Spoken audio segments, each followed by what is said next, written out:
Hey all, welcome to Filmsuck, a Patreon podcast in which we ponder the work of art in the age of crap cinema. I'm Eileen Jones. I'm Dolores McElroy.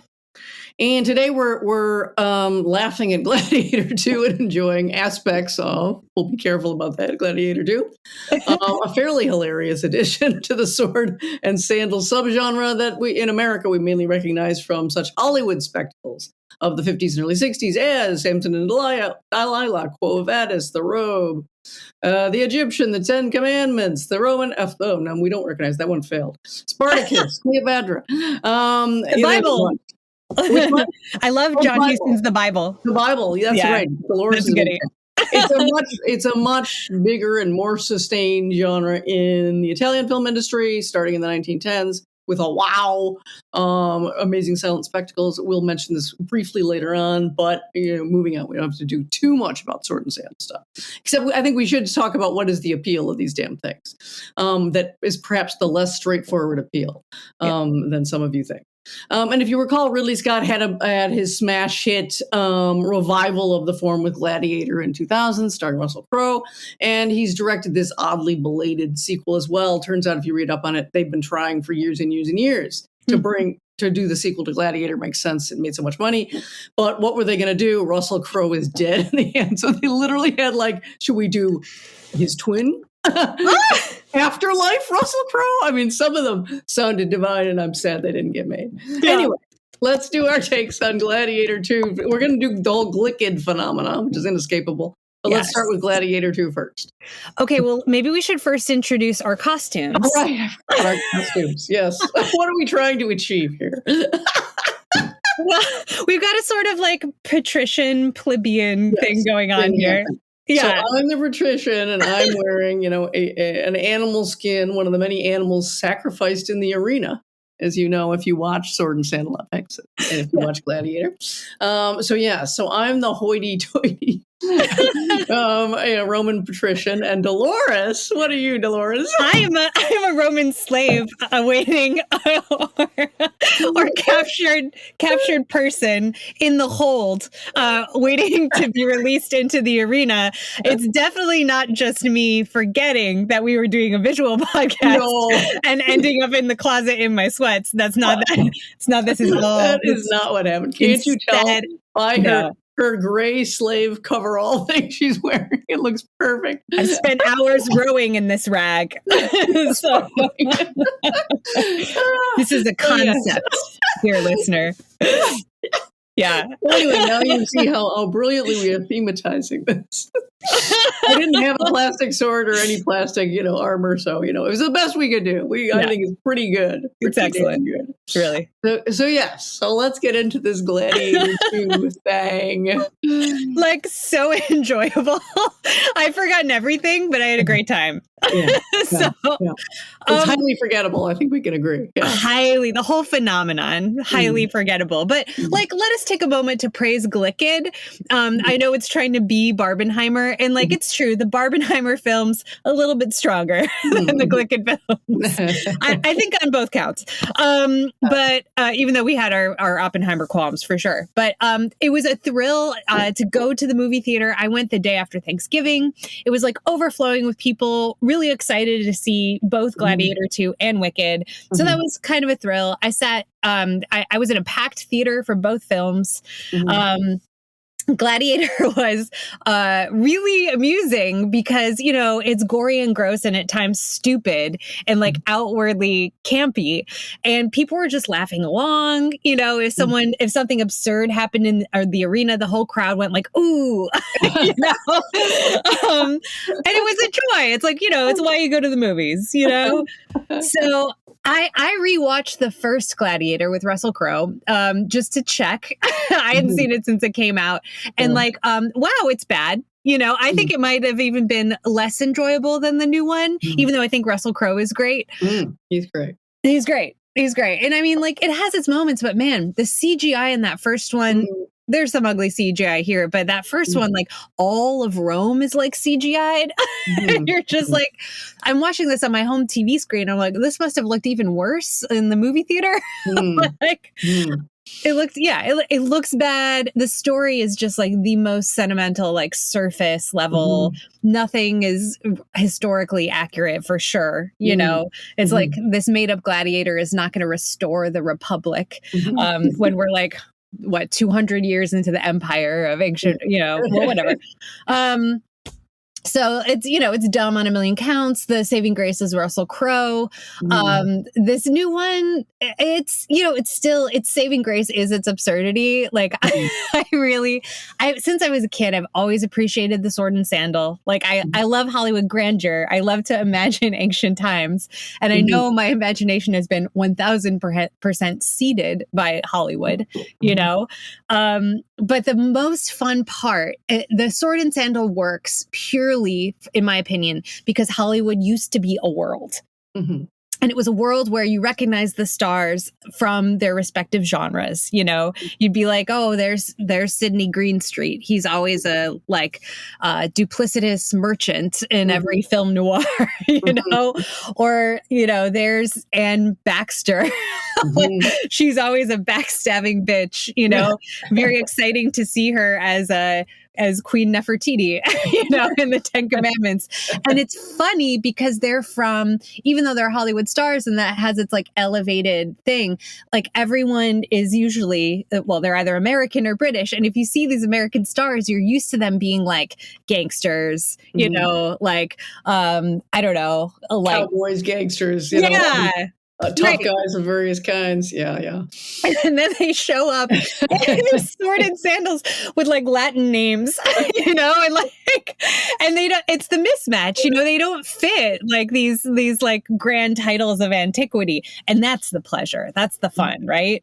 And unfortunately, those pleasures are lessened when Hollywood's less of a world, when the star image is less meaningful. So it's not as fun when it's trashed, So Gladiator, the first one, had small pleasures like Derek Jacobi, the great British actor, shows up as Gracchus, a senator. And it's fun to see him slumming it the way it's fun to see Rex Harrison slumming it as Julius Caesar, or, Burton slumming it as Mark Antony.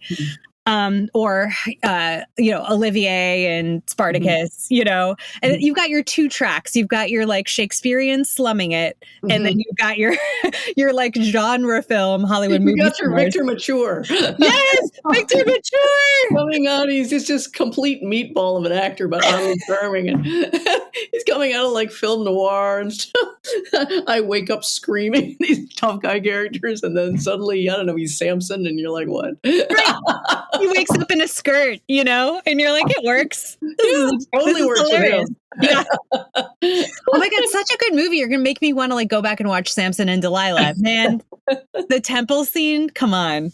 That's some good spectacle. But yeah, so I don't know, like, so, over the decades, that kind of, it's like less of a camp thrill because like stars, they don't mean as much. Hollywood's not a world, It's and that feeling that you had that they were all in on like the playing dress up, which they did. I mean, they literally ran. If you were a star, even you ran from movie to movie, especially in the older days. You were just cranking movies out, and occasionally you'd get a prestige picture, usually. So they were all having to just throw on. And be like, now I have an Irish accent. And I'm fighting for the Irish Republican Army, and now I'm a cowboy. It was an insane, and the production designs tended to look like that. Like even at a high production budget level, which a lot of the epics, the biblical epics and stuff were. They still have a cheesiness to like you could just feel the costumes being pulled. Exactly. And that they seem to have that ability to heighten their performances to match. Yes. Was a charming thing. Because, to me, in memory, I didn't go back to watch the Russell Crowe Gladiator. The thing is, it really is trying to be solemn and very serious, and I think most people would remember it that way, and everyone's just being like, yes, and somehow Crowe had the brio that he could be serious and not be ridiculous. But I remember looking back. I was reading the summary just to remind myself and going, oh yeah, now I remember. Everyone was super solemn, and there was no color and no juice to the deliveries because they're all like acting like this is Academy Award material. Yeah, they're going for realism. What a disaster. Yeah. What a It's disaster. gonna be hard to pull off with, various insanities happening all around them. But totally. that's Hollywood now. Everyone thinks they're an artist. There's none of this. We're working actors. We do absurd things for a living. We can deal. Right. Like the pitch of the thing should be like the set of Cleopatra.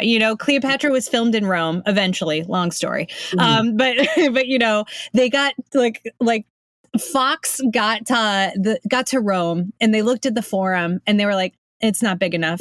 And so they built it bigger at Cinecittà, like that's the scale you should be going for, like you want to be like twice the size of the regular puny triumphal arch, so yeah, I don't know. So the vibes are off, but I like that this one was let's get into why this one seems more like it, because it does. It does. I think it took itself less seriously. Yeah.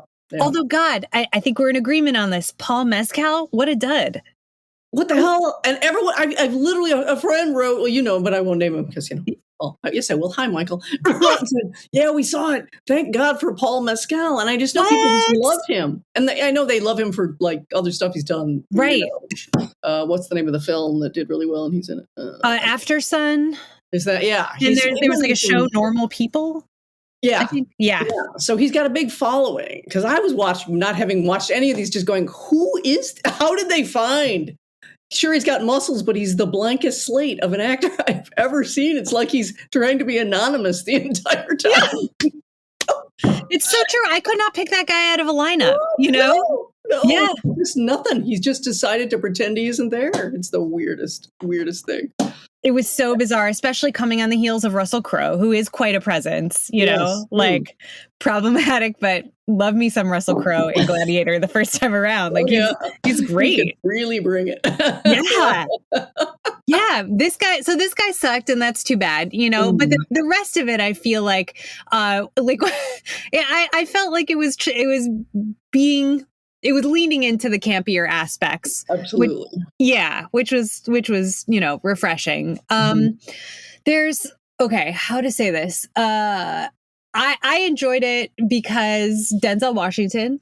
It's like he's trying to make up for Paul Mescal. He realizes early on, no one's going to bring the juice, so I'm bringing quantities, vats, something raw. And you just love him for it. He's just never been looser or funnier or better, I think. He's always good. Yeah. Hamming it up. I was thinking of you, Eileen, because I was like, I feel like his Macbethishness has been brought into this role. Exactly. I did too. Yes. Yeah. And then he just amped it to 10. Yeah. Yes. It's like, no, we're doing this. We did this for the money, but like, we're going to have some fun. Yeah. So he just swaggers out there smirking through the whole movie. And when he goes, that's politics. Yes. And you're just like, man, I love you. I never loved you more. Yeah. It was great. So there's this conceit. I do not think it's true that there are these twin emperors, Caracalla and someone else. I know Caracalla is a real person. I don't think he's a real person like this. But you got to love every decrepit, decadent Roman emperor in every film since time began has, they're gay first. Or they have they're queer-ish, right? Yeah. They're incredibly fey, whatever they are. Yes. So fey, right? Which is a sign of their decadence and moral decay. And they are, they've got their, pale lips, dark under eye bags, like they are suffering from syphilis or something, it's like unspoken. One of them is, did you hear the tip off that one of them is? Yes. The disease in his loins is traveling to his brain, is the line, I believe. Yep. We got it. Gotcha. Yeah. It's every cliche since the dawn of time. And they mix in a little Caligula vibe, like when one of them kills his twin and announces that his monkey is, I don't know, the second in command. Yeah. His pet monkey. That was fun, Yeah. Yeah. And I got to say, one of the best parts was So one of the twin emperors cuts off the head of the other one, the smart one. And this is something that Denzel Washington behind the scenes has like engineered. And then Denzel comes out carrying the head of Emperor Caracalla and puts it down. And the whole time he does this speech where he's like grinding the head into the pedestal. And then there's this shot of the head alone, but Denzel Washington is still speaking. So it looks like a voice is coming from the head. And the entire theater laughed. And it was fantastic. It was great. You got to love a little decapitated head humor, you know? Yes. So that's what I came for. Yeah. Well, I wish I'd gone with your audience because I probably would have. I was the only one snickering. I think others were. It wasn't that crowded. It was people were unfortunately willing to watch it as a straight drama, apparently. And I was like, I don't see how it could be done, but okay. Wow. It's a really boring plot for one thing, because it's just trying to basically do Gladiator, but with slightly different. So, the lead guy's got to, be bereaved at the beginning in a dramatic way so he can declare eternal vengeance and have something to fight for in the ring. And, there's the same guy who, the kind of Denzel instead of Oliver Reed running taking a special interest in this hot new fighter. And you can see, it's just like, oh, it's really retreading hard. Yeah. It's such a shame. He could have gone in a lot of directions with that. Even some of the shots were the same, like the overhead shot of the Colosseum, like picking up the dirt, which I realize is an artistic motif, but it was also like the exact same shot, weird. And of course, we literally get the same shot of, Russell Crowe's famous shot of him petting the wheat, the tops of the wheat as he walks by in slow-mo. We see that one 3 times, I think. So it's like, lest ye forget. Yeah. But it's not the kind of movie, if you hadn't seen the first one, you'd be okay. It wouldn't be Doesn't fine. matter. Yeah, absolutely. Yeah. But it's true. It was like stunning. Like, I mean, it did really beg the question, like, why did you make this? This is like exactly the same as the first one. Only, it's less memorable because it has no Crow. It does, however, have a lot of Connie Nielsen. Oh my God, who is horrendous. She looks great for, this is 24 years later, she still looks sensational, but you're like, she's got nothing, man. So she and Paul Mescal are just like vying for each other to see who can be more nothing, and she's got this really dramatic role. She's the mother of that character that she sent off as a child, you find out, for his safekeeping. And we're spoiling everything. Yeah, let's spoil it. As usual, he, of course, is going to be the son of Maximus, the Russell Crowe character, having no idea because he wound up growing up in exile in Namibia, which gets conquered by Rome. And that's how he winds up getting dragged back to Rome. But so she's got all of these scenes where she's heading up, she's one of the lead figures in a conspiracy to bring the emperors down and restore her father, Marcus Aurelius's, Republican rule. And you're just like, she has so many scenes. She's in love with her husband. What's his name? General Acacius, played by Pedro. Come on. Pedro Pascal. Pedro Pascal. Who I enjoyed. Oh, yes, he's always good. I always like to see him. Yes. So he's a great general. He conquers Namibia. He's, but he doesn't want to do it, but he's being forced to do it by the crazed emperors. Won't let him off the hook. Yeah. Saying, why don't we try to take care of our own people? And they're like, no, go conquer Persia next, then India, then this guy's the limit. Anyway, so there's all this tortured behind the scenes stuff, and plus they're trying to lead a revolution essentially, and she's the most boring blonde. You're just like, God. It's like if you cast It's like if you cast like Debbie Reynolds, but like without a sense of humor. She looks like she's like a wine mom from Marin County. Like, what is this casting? No, my favorite is her death scene. Sorry, again, we're spoiling everything. Her death scene, she finally makes up with her son, who, of course, associates her totally with the general who conquered his own people and da-da-da. So they finally it's the end of the movie. They finally come around. He's rescuing her, and she gets shot and killed just as he's reaching her. It should be big. She literally does this like mild, like, oh, darn.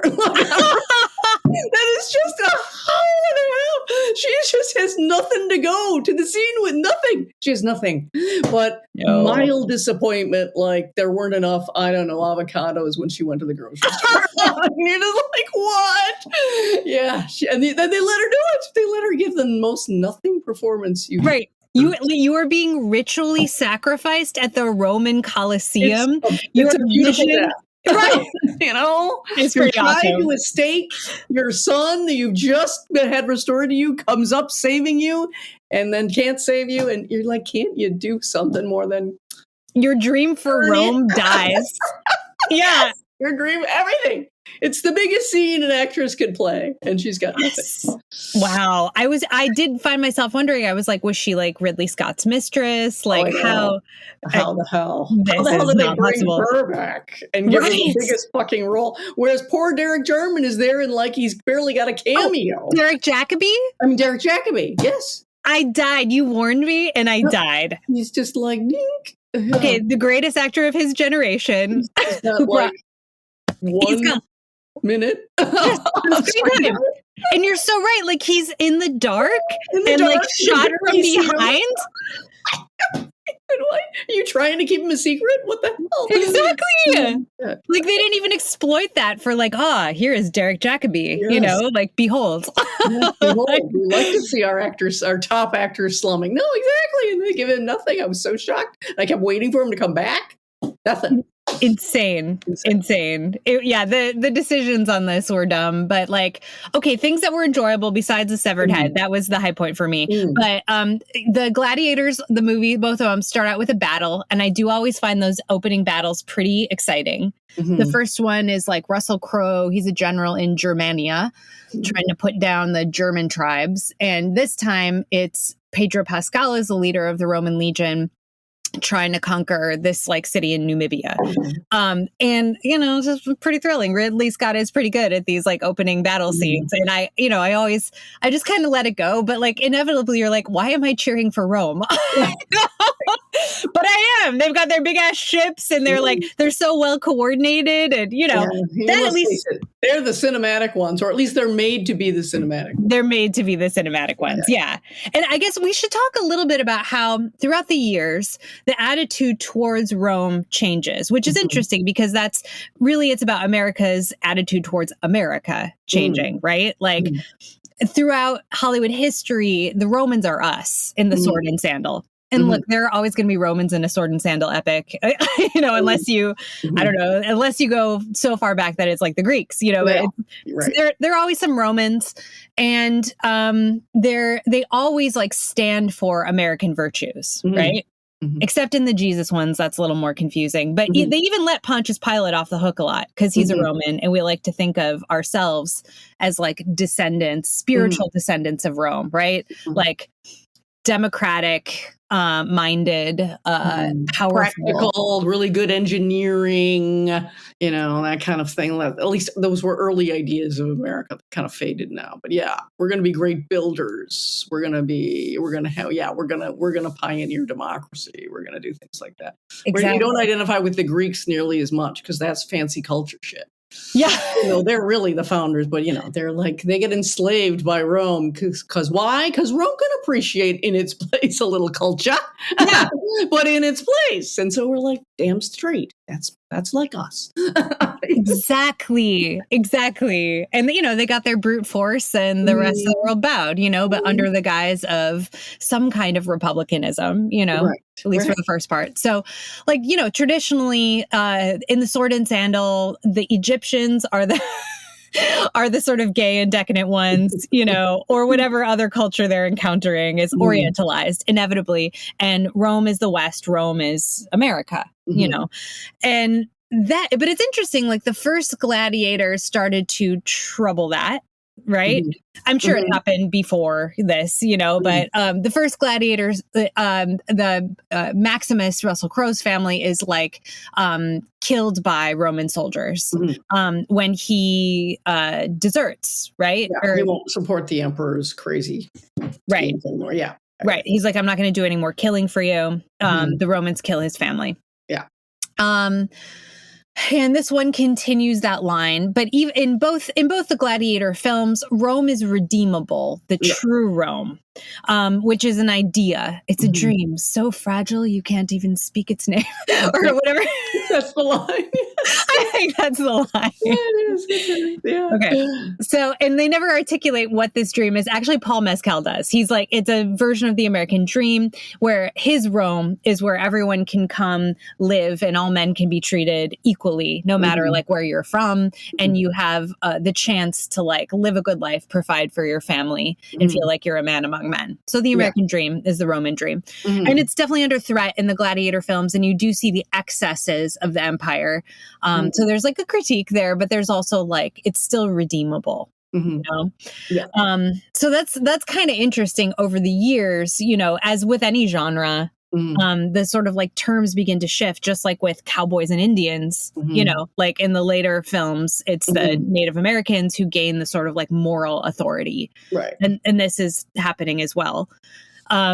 What I also think is kind of interesting to trace is the like orientalizing factor. Like, I mean, things set back so long ago, like the appeal is the sexiness of the Orient in terms of the screen, you know, like, in terms of what you can access on screen. Like this is as old as Cecil B. DeMille, you know, give Sword and Sandal, because then you can think of like a time where people's sexual lives were more interesting and exotic, you know, and that continues, but I still think usually the promise of like sexual freedom is pinned onto the cultures that are not Rome, you know, Egypt or whatever. And I feel like there's a shift with the Gladiator films where Rome itself becomes exoticized, and like the soundtrack, I don't know what language they're singing, but like it sounds like vaguely Middle Eastern, you know, and like even Rome itself, not just the fact that it's a center of an empire, which contains a lot of cultures, but Rome itself becomes like exoticized.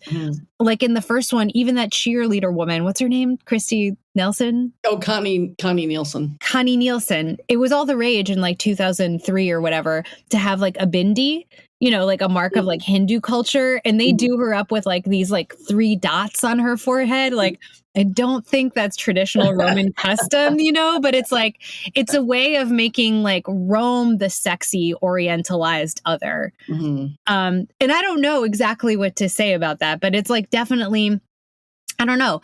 I think it has to do with like a changing view of the Romans as us, you know? Well, and you could say it's also because even though she's part of the group that's trying to restore the lost glory of the Roman Republic, which is almost always a factor, consistent factor. It's a failed, it's weak and failed, and it never gets off the ground. It's discovered very early on without much fanfare. Yeah. It's just sort of, you know, it just sort of fluffs out. There's a couple of spies, a servant you can't trust, whatever. And the next thing you know, it's all done. You're like, well, damn, that was a wet firecracker. Nothing happened there. So it is like, the decadence attached to Rome is now, it's re-emphasizing that's what brings Rome down. And but it doesn't connect it to, did they import it from, you know, all their slave cultures and then they absorbed, you know, it isn't clear, but it seems attached to, you know, the old, well, this is what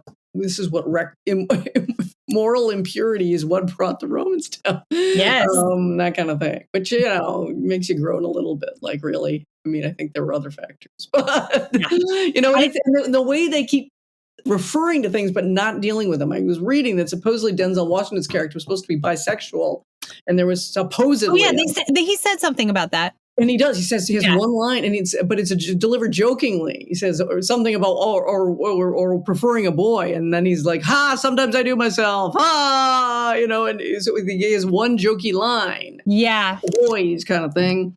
But I guess there was a scene where he was supposedly he kissed a man, but it got cut or was removed or whatever.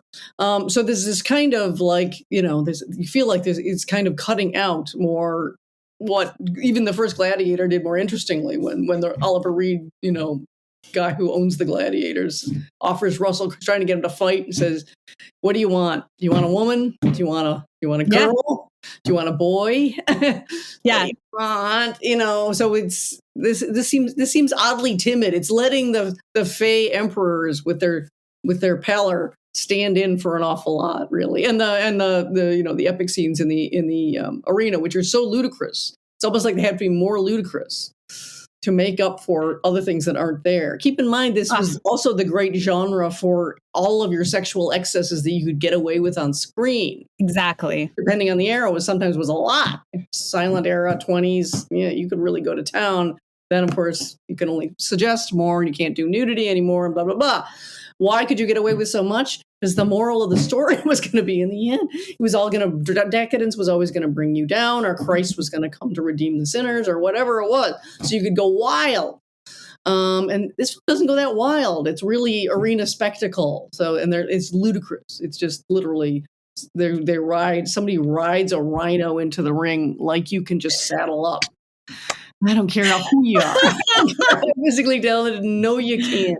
And you beat either raging baboons, maddened baboons, or a rhinoceros in combat. You're going to be a red smear on the wall in either case. Yep. So, but never mind. This is a weird movie, in that there are people who are literally fact checking this movie, and you're like, come on.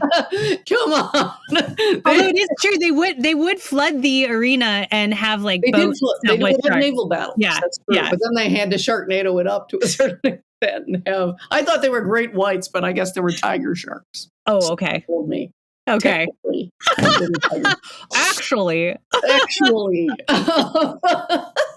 So anyway, that was the least I thought even the naval battle was the least ludicrous of the three. But at any rate, so there's a lot of the spectacle is going on in there, instead of the is usually a kind of ubiquitous orgy scene or suggested orgy scene, and there really wasn't. Yeah. The closest, I think, was when Paul Mescal fights his first battle in front of the emperors, and they have like semi-naked, pansexual friends hanging out near them. They're hanging out in the box. Yeah. I think close. That's right. No, it's palace. Oh, in the palace. He beats the first guy in hand-to-hand combat in front of them. Oh, right. Okay. Yes, that's right. Yeah. That's the closest we come to an orgy. You're right. An implied orgy. Yeah. It's an odd omission, because you can go to town if you want. But yeah, I guess they're judging is it a more action crowd that wants to go to these things? And that's not the kind of action they care about. I don't know. Yeah. It's interesting you mentioned that. I was thinking that there's very little sex in either Gladiator. Yeah. Mm-mm. And I think then that is odd, because like historically that's your excuse for a scantily clad, I don't know, Yvonne DiCarlo or yes. All those Ava Gardner. Yeah. So but yeah, that's not the vibe here. So whatever. Yeah. But the baboons were the most egregious moment of CGI. Do you have a top CGI moment? I think that was it's so fakey, and I guess they seem to want it to be as fakey as it is. It's ludicrous. Yeah. Trying to think. There are a couple of those bigger, wider shots of the city and everything that were atrocious, I thought. Yeah, those are pretty at the gate, really you mean? Awful. Yeah, they barely decided to, they're like, just let it look like what it I mean, I did read an amazing thing about just apparently Ridley Scott's cinematographer gave an interview. This is unheard of. Yeah. People never talk out of school about people they work for and where they'd endanger their next job. So I was just shocked. Somebody had posted from far out here. I'm going to find the quote. He basically says his cinematographer is John Matheson is his name, and he's talking about how lazy Ridley Scott has gotten. And you're like, well, the man is 87. What he's doing making a film a year, I do not know. That's crazy talk. But anyway, he says he's got this super lazy approach to filmmaking more and more, and he just doesn't even bother with detail. So, the guy's like, boom shots, camera shit is left in the shot, and he'll be like, come on. And they're like, it's all clean it up in post. They're going to do so much CGI, it's just tweaking. Oh my God. They don't care anymore. And he's kind of shocked by that. But he just says it's really lazy. It's the CG elements now of tidying up, leaving things in the shot, cameras in shot, microphone in shot, bits of set hanging down, shadows from booms, and so on and so on. And he also claims, he tries to get as much done as he can with multiple cameras running. And, you might just think, who knows, he's disgruntled for some reason. Ridley Scott will give interviews talking about how efficient he is. And he talks exactly like this. He just sets the camera spinning Gets through. He prides himself on getting through on 3 takes. Just like, everybody happy with that one? That's more or less good. Okay, moving on. And he describes this himself as how he shoots film. That makes sense, given what we've seen. They're going to be every year, virtually, or every other year at the very. And these are huge films. Huge films take months and months and months and months. Wow. To make. But he just apparently strolls through these things. But Matheson was not happy. He says you can only light from one angle. You know, there's all these problems. You can't do more sophisticated or more detailed work because he's just blowing through the material. Yeah. He just wants to get done as fast as he can. Which is an odd approach. You know, yes, these are big movies. You can't spend forever in special details. But, you know, think again. Ridley Scott comes out of the gate 1,000,000 years ago when the world was young. 3 films. The Duelists, Blade Runner, Alien. He comes out with just 3 phenomenal world beater films. And then, you know, he still has big, big high points. It was a very, very long career. Big, big high points. Mm-hmm. But it's just been a steady...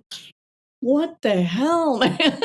I do not know. And now it's like, I didn't even know if he directed it. I remember seeing the preview footage and it looked so terrible. It actually looked a little better in the cinema than the first previews I was seeing. And I was just like, oh, they got someone else to do the sequel. And then I'm like, no, Ridley Scott, at least he used to make very handsome films. Yes, he did. Oh my God. So yeah, I don't. It definitely feels like that. It feels like it was just like slapped together. Just slapped together. Yeah. The first Gladiator I forgot it received the Best Picture Oscar. What? It was a huge Speaking of the fall of Rome, like, what are we as a society? That movie sucks, dude. It sucks. Like, that script, I am so embarrassed to be on the planet with that script. Like, it's amusing, but like, look, that got old too. I watched and I was excited. I was like, in my mind, I remembered liking it. And I remember enjoying it. Yeah, liking it. Yeah. And I was like, oh, this is terrible. But you're not wrong. I think it benefited from a lot of hype. We hadn't seen a film like that in a while that was a big A budget with a big actor that was a new star and he was phenomenal and all that jazz. But even Russell Crowe, I was reading behind the scenes on the old one. The script was driving me crazy and they were rewriting on the fly and they'd come in with lines and he'd be like, I am not saying that. All this constant contention over the script and what he regarded anyways, the terrible quality of the script. So he's right there with you, Laura. Okay. Russell Crowe, unfortunately, I agree with you often. But he also said something self-aggrandizing, which is also so him. Something like, well, a top actor can make even garbage smell good. Oh. And it's so fun. I love it. Oh, my God. Russell, shut up. He's not a modest man. No. That is fun, though. Yes. I haven't ever returned to see it, so I'm just going to leave it to the, leave it be. Mercy of memory. Yes. It will benefit from that. Yeah, absolutely. So, yeah. And I did like this better. I mean, this is such a dumb movie, but I liked it much better than Wicked. But on the other hand, I had a good audience for Wicked, as I wrote in my review. A little boy who was there with his family, and there was a big group, and he yelled at the end, "Everybody clap!" And everybody clapped, and you could tell he was so excited. And I thought, oh, that's adorable. At least they're having fun. Same. So I decided to be very tolerant about forbearing about Wicked. I have the same condescending, feeling towards it. Well, if you ever liked The Art of the Musical, you're just like, what are people smoking? This isn't good. The camera work is appalling. The handling of actors is terrible. You don't even have a graceful way to get in and out of songs most of the time, which was like the ABCs of making a musical. The most ham-fisted directing I have ever seen in a musical film. Truly atrocious. And I said the same thing as John Chu, and he did In the Heights, which I also hated and was like, what the hell, people? And Crazy Rich Asians. So and people, I needed Crazy Rich Asians too. Yeah. But people loved In the Heights, at least the ones who saw it and loved it. And I was just like, you're all crazy. I want to be on your drugs. It makes all movies good. What the hell? I know. I too had a Full House. It was very charming. And there was an organist who played Over the Rainbow and a bunch of Wizard of Oz songs. None from Wicked. Maybe because they all suck. But you don't want to make that comparison. Oh, yeah. That's another thing. I have an absurd resentment of Wicked's existence. Right. Just because, how dare you? How absolute dare.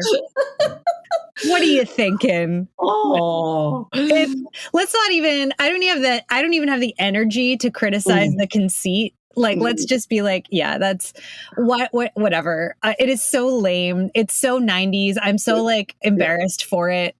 Yeah, as I said in my review, it's one of those, we've seen a million of these now. You take the supposedly wicked character, and they turn out that they're completely innocent and good. We find out how they might be driven to be a little bit revengeful against the supposedly good characters who are terrible. And you're like, once they knew this, I should look up and see who was the first to pull this off. Yeah. Because every money-making person in the world went, hey, gold mine. And they just started moving through classic texts. Yeah. So if it's the Grinch is now good, and the Who's are evil. And you're just like, what the?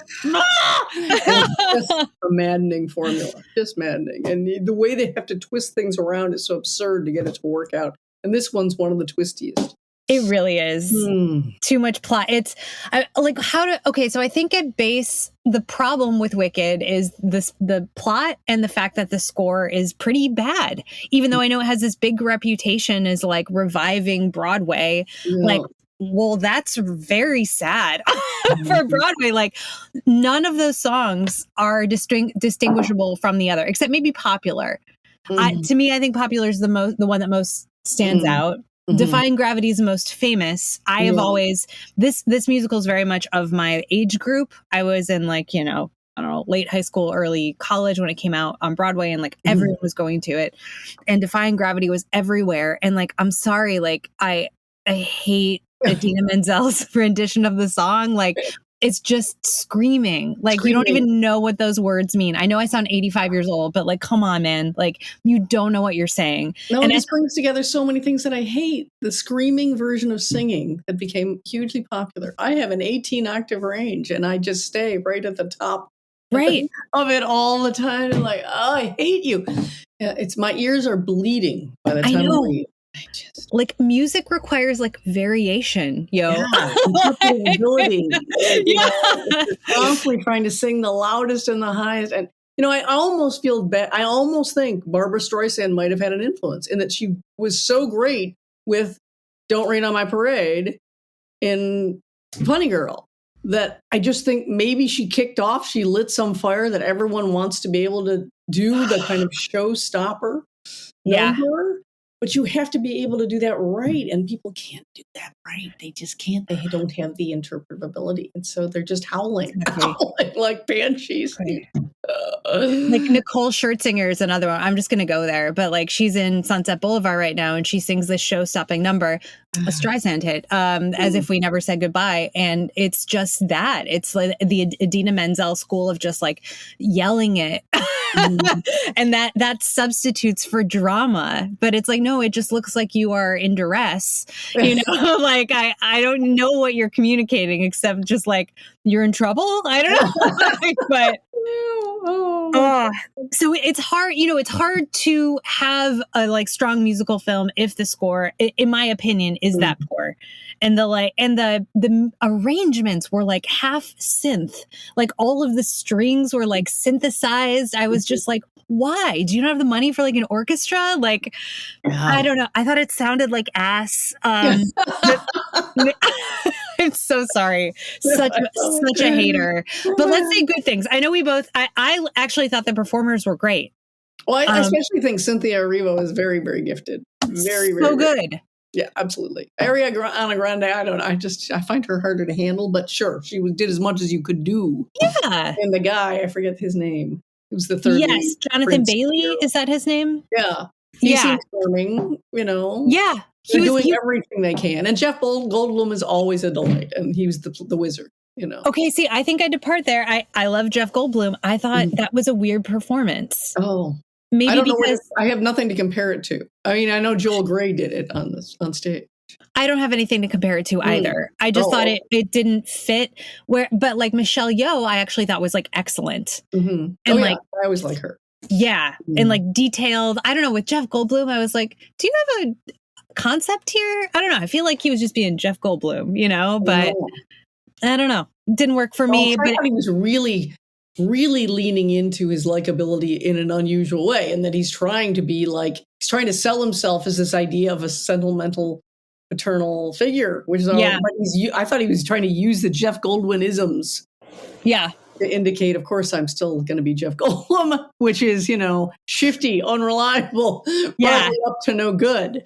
But maybe it's just too on the nose casting to be interesting. I don't know.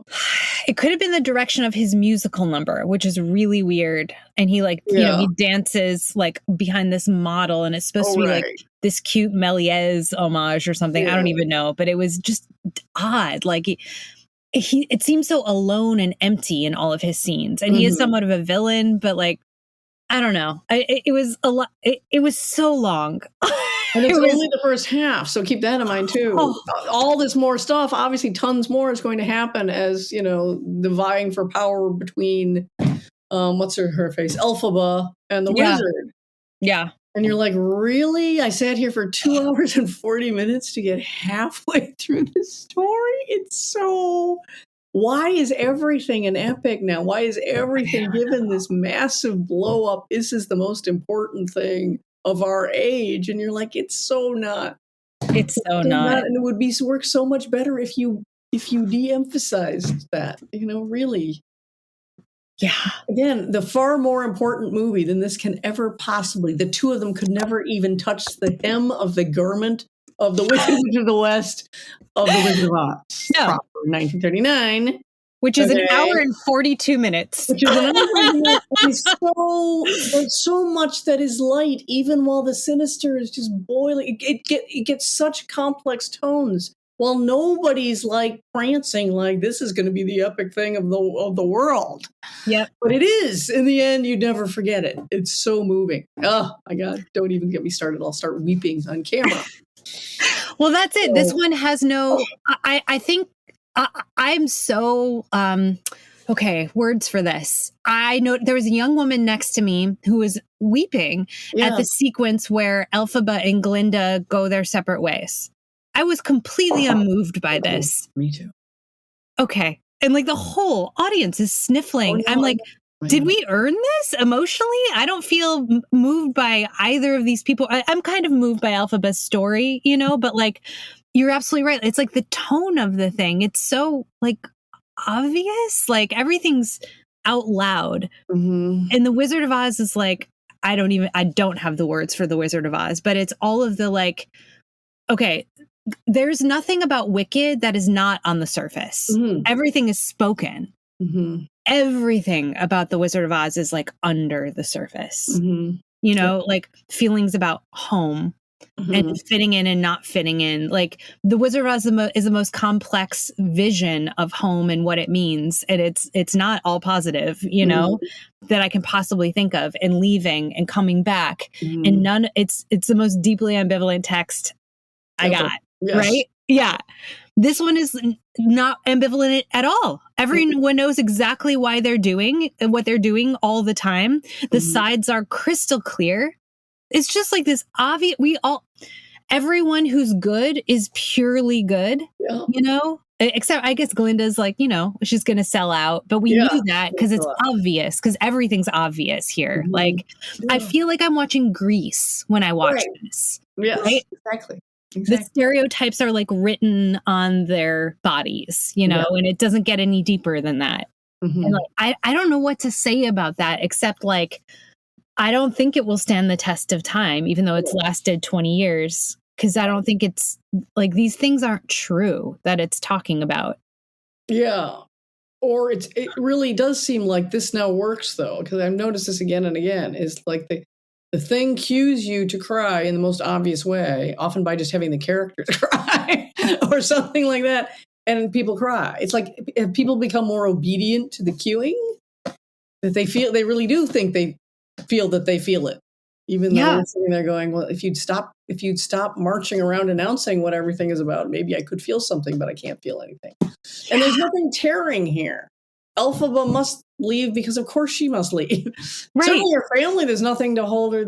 I mean, you're right about the Wizard of Oz in that you both feel with everything that Oz represents, she must go. Mm-hmm. And at the same time, you feel how intense your heart is rent, and you want her to stay, and you want her to go, and you want both. Mm-hmm. And we know, and it's all tied together with the Judy Garland story, and it's all tied together with the depression, and it's all tied. There's just its meanings just keep rising out of it exponentially, and it's yes, and its impact, and it keeps lasting and searing into you, because making a choice, again, this adult thing, making any kind of drastic choice is always going to be a tearing. There's going to, if everything isn't purely good or bad. But with Alpha, you're like, yeah, no family. You've nothing else to do. Obviously you've got to go fulfill your destiny, because something, as they sing, something bad is happening in Oz. Yeah. And it's just all clear cut. So you're like, what's the tearing? What's the hurt? There's none. It already happened. The hurt, the tragedies of her life are kind of like behind her. They're the kind of backstory of her life. Yeah, which we don't really feel. We don't feel that as much as we feel that Dorothy might lose her dog. Exactly. Oh my God, Dorothy might lose her dog. Oh my God. Yeah. Who we know is her only friend, because she's so alienated. The gray world of harried adults who have no time really for what they offer, but it's a harsh world. Oh my God. Anyway. Yeah. We can go there. We're not going there. We're not going there. It's a strange phenomenon to sit there surrounded by people who are but this has been happening for like years and years now. Yeah. The Harry Potter thing, and people are the Star Wars. I've just been constantly surrounded with people who are like completely swept away by pop culture phenomena that they find infinitely moving and always fascinating. And I'm like, there's nothing for me. In the words of Dorothy, I don't think there's anything in that black bag for me.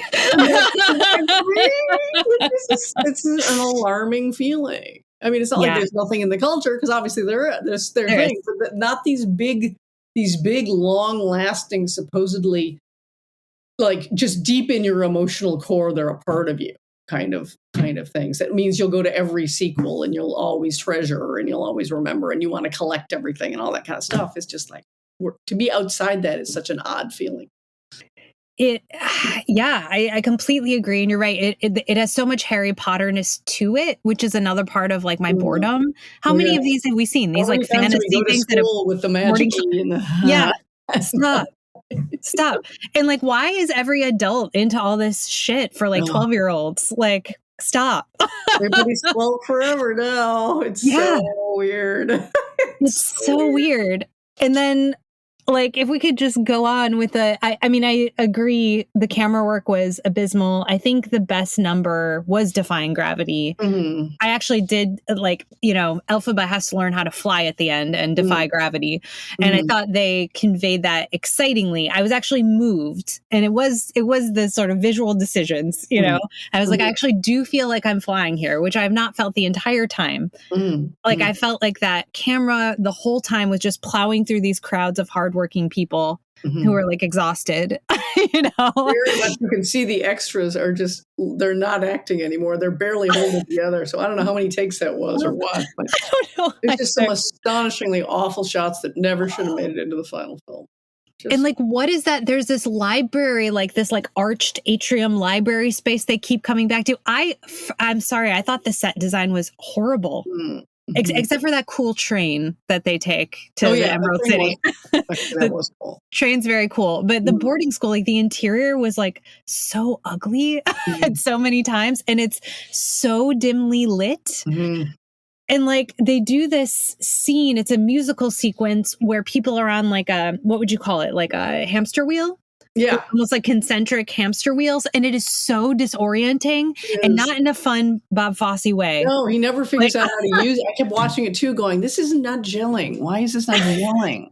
This is the centerpiece of a whole elaborate musical number that in the end, as it's getting wilder and more people are getting in on it. What is that song that they're singing? Something about dancing through life. Okay. That's what they're saying. It's this prince's supposes he turns out to be deeper. He reveals that he's deeper to Elphaba, but he's a total kind of playboy, lighthearted guy apparently. Yeah. So anyway, he gets it's sort of like if you've ever seen the old Music Man. The Music Man gets everyone in the library dancing, and it's all supposed to be shh, and so it's all choreographed around the library and trying to quell them, and them starting to be quiet, and then losing it more and more, and getting more and more crazy, and then they're hanging from the banisters. I swear to God, they just decided let's do a Barry and the librarian kind of number here, and so somehow there's a shelving system that makes no sense, by the way, that involves these hamster wheels, and so you've got people jumping in them and riding around and hanging and coming. And you're just watching it. It's just a mess. You're just like going, I don't know where I am. There's no sense of like everyone's like really just completely thrown off the trammels. There's nothing happens. And it's the same with Oz. The city is also like really disorienting, and you're just like, where am I? What? Why are you not letting this hit us? And the Oz face, which was so brilliant in the 39 version, so scary and dumb here. I don't even know what they were going for. Like what it looks like he's made of. It's sort of like a stone or a metal face, or I don't know what the face is supposed to be made of. And the other one, there are torches and flames and a very cinematic face that's translucent, and you can see the fire flaring up behind him. And this was just like, is it a stone face? Is it a metal face? Is it wood? Yeah, what is that? What's it made of? Which I shouldn't be sitting there thinking that. It's right. Overawing and terrifying. And then you reveal the man behind the curtain. And it's just nothing. Then he walks out and you're like, okay. I don't know why we even did that then. And then he winds up saying something lame like, he realizes it's Elphaba out there. He's like, oh, I didn't know it was you. I mean, then he winds up saying that people like it. I'm reading things where people are analyzing how this is really all about fascism, the rise of fascism. I'm like, really? That's so weak. You don't even make anything about any tyrannical ruler, I guess, can be about fascism, I guess. Sure. But why that in particular? The big I guess, the monumentalism of the architecture of whatever, but you're okay, but sure. It doesn't even come off. He just wanders out casually and goes, oh, yeah. Well, I totally like it. And you're just like, Merg. It was the man behind the curtain is still a line people use. Exactly. A huge reveal. That man behind the curtain who's running the terrifying Oz, and then you find out he's just this little guy. And as he says, I'm a very good man. I'm just a very bad wizard. And you're like, that seems already so much more complicated and meaningful than, oh, no, now I'm just this casual guy and I'm going to be pretending to be nice and then it'll turn out to be. And the reveal that he's really evil, nothing. That's what I mean. Oh, you're bad. Like, okay.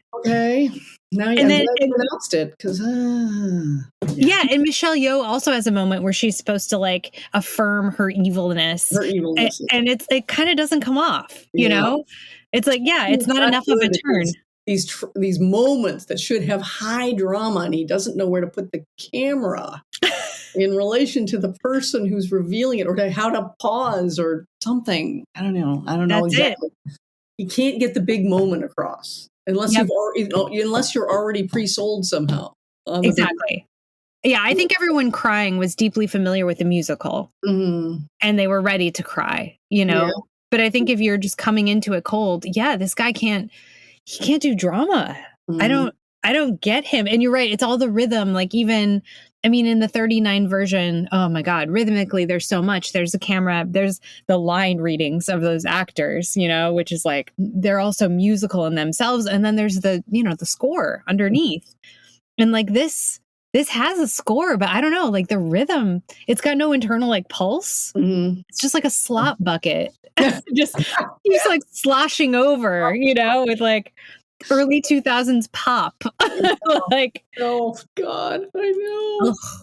I guess, but I feel like I need to give Ariana her propers. I think she was like I was quite resistant because I find her very weird as a pop star and a presence. And she does look like, I don't even know, like a creature not of this earth. But yes. I think she really started to sell me. I thought Popular, the number was great. And she did play it with like a lightness and a campiness that I appreciated. And I appreciated Cynthia Erivo as Elphaba for like downplaying it. I think she could have been like a big ham.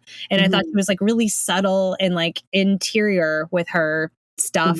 And even Defying Gravity wasn't a big like slosh of bullshit sound, you know. And I really like her. I would like to see her in more films, you know. To the extent that the drama is being brought, she's bringing. She's overcoming handicaps to bring it, I think. Yeah. I've only ever seen her in the Harriet Tubman biography that failed, and it was an atrocious, biopic. But she was great in it. So that's the only reason I even know her. And I was like, she's great. And I kept hoping she'd get something else. And here she is. But she and Ariana Grande are both so painfully thin and tiny. Yeah. It's just scary. It's just like, are we returning to that now? Those much cited, much memed interviews with images of them, and they're just both like, a little hand, a little birdie, and then you're just like, oh my god! And they're both crying all the time. They're just crying. They're like cry incessantly over this. I know the press tour is its own amusement, much more entertaining than the film. Yeah. I recommend. Favorites are the interview with Out magazine. Maybe we should call this whole episode "Holding Space for GLICKED," but that's it. Oh, we gotta call it that.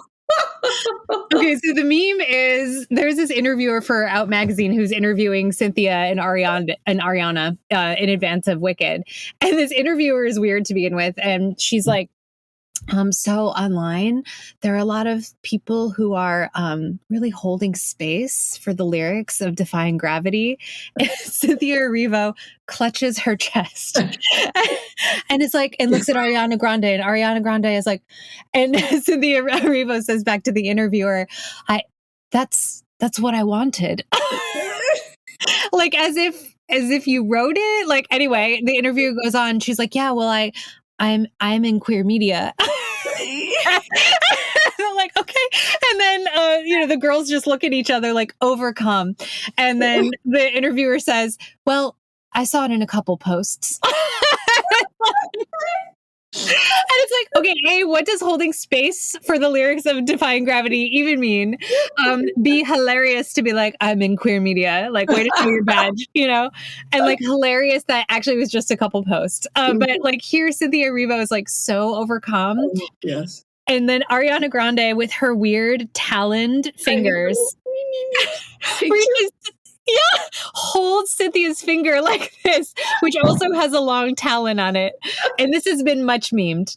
Like the, oh my god, it's the birth of Adam, like just the level of hysteria that could be turned somehow. You almost feel like that could be turned into something amazing to watch, because it's so weird.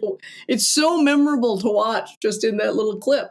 You're like, that should be at the center of some new form of melodrama. Yeah. It's this kind of quivering. All of life is too overwhelming for me. I sang a song in a movie and I can never I'll never be the same again. You reminded me of, there's this great anecdote Liza Minnelli tells about being a child watching her mother on stage. Yeah. Her mother, Judy Garland, on stage at the Palace. And Judy would bring down the house. She'd be in her little tramp outfit. For those of you who don't speak mid-20th century, that like she looked like a hobo. Mm-hmm. And she would sit on the edge of the stage and sing Over the Rainbow. And just like wring tears from rock, just the most like heartbreaking rendition. She'd be crying, the audience would be crying. She'd walk into the wings and she'd say to little Liza, well, so what do you want? Hamburger or Chinese? That's what I mean. And this is Judy Garland, who, by the way, had a lot of emotional difficulties, but she had this healthy attitude toward what it meant to be an entertainer, a performer, an actor, a singer, even at a genius level. You don't have to try to turn it into like, I'll be a quiver until I die, which will be soon because I sang Gravity and people ask me for it. It's like, ladies, God, eat a hamburger. That will help both of you. Oh my God. Go get that hamburger, girls. It's so insane. But anyway, I mean, I'm glad I experienced it, Like, it was good to be out with the people. I'm glad people are exciting. It was not, because it's gotten very demoralizing the way the old, it's not like it was a wonderful thing, but it used to be a reliable thing that any holiday, July 4th, whatever, anytime people would be off school, especially kids, there would be big releases. And more you'll get to the weekend or whatever of the thing, and it'd be like, there are no big movies, and it just feels like, is Hollywood really dead? Are they not trying to make money? Do they not understand it's a holiday weekend? So just to have two big movies, even if neither of them is particularly good, it's just like, okay, phew, they're sort of functioning. The industry is sort of functioning as an industry, as a somewhat sane in this world industry, where sometimes they're just like, I don't even know what it's trying to do. I don't know how it makes money. I don't know how anything is working. And I'm saying that about more and more areas of life. Wouldn't be that alarming if I weren't like, academia, what's holding it up? You just go through, all those crazy Bitcoin, all that kind of currency. There's so many areas where you're just like, I have no idea how this is supposed to be working. And the movie industry is just like that now. Like, how? And streaming on things that are blah, and you're like, too much. And you're like, I don't know. No one seems to be able to measure. And and crazier and crazier. All I know is theaters are not full. I go to the movies a lot, and the emptiness, I am often in a gigantic screening room all by myself. So, it's not a healthy industry. And just to have people and full lobbies and people, someone even turned around. I think it was at Wicked. No, it was at Gladiator II. And, was buying the concession stand, however, is still doing a booming business. The amount of goodies people are buying is extraordinary. Even I'm buying more than I ever used to. I think I need them to get through movies. I used to never buy anything. And now I'm like, give them to me. She turns around, she's buying like just a mother load of everything. And she turns around and says, isn't it great to see people in the theater, at a movie? And I'm like, it is. Yes, it is. It is such a rare thing. We have to commemorate this moment. Yeah. That's not a healthy industry. Jesus. So that has been a very nice thing. Yeah. Even though we're condescending bastards about it, it was okay. If you had to be, speaking of gladiatorial feats, if you had to watch one of these films again, which one would you choose? Oh, I'd have to go Gladiator II. Me too. But I knew I was going to hate Wicked. Just from hearing the songs and having people talk, I knew I was going to just hate it. And I was even jockeying hard to not have to review it for that. That was my only goal for the month. Was as long as they said, you'll have to do one of the big releases. And I'm like, Gladiator II. Yep. And then they're like, hey, this GLICKED thing, though. And I knew I had to go see the other one. And I was like, ain't it just the way? The one thing you don't want to do and you have to do it. I'd rather fight a wild baboon. Oh, yeah, I'll fight the baboon. I'm glad we're in agreement on that one, because otherwise that would have been a hard conversation to have. Yeah, no, we don't have to have any hard talks today. Thank God. Yeah. We're on the same page. I think we've wrapped it up. I mean, there was more to say about sword and sandal stuff, but we'll save it for another time. Yeah, you can picture us both grabbing the sand at the arena floor, just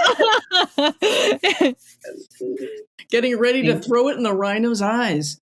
Exactly. So, rhinos are guided by their great acute vision. Not at all. That's not how they find anybody. So funny. Yeah. Let's end by saying thank you for listening and watching. If you are, we're now doing, obviously, half of our content is now visual and available on YouTube as well as the Patreon site. And half is still the old form, oral and text. But we thank you for paying attention in whatever way you did to our episode, Holding Space for GLICKED, which is my favorite title. So triple thanks, of course, to our subscribers who keep us in. We're going to say Twizzlers and Milk Duds, because we need to get through this. If you're not a subscriber yet, but you like what you're here, please consider signing up for Patreon for all the Filmsuck content instead of just the half publicly available. You can follow news of the podcast on Facebook, Instagram, and Twitter. Join us in 2 weeks for more fantastic Filmsuck conversation. And until then, once again, namaste. Namaste. My soul bows to your soul.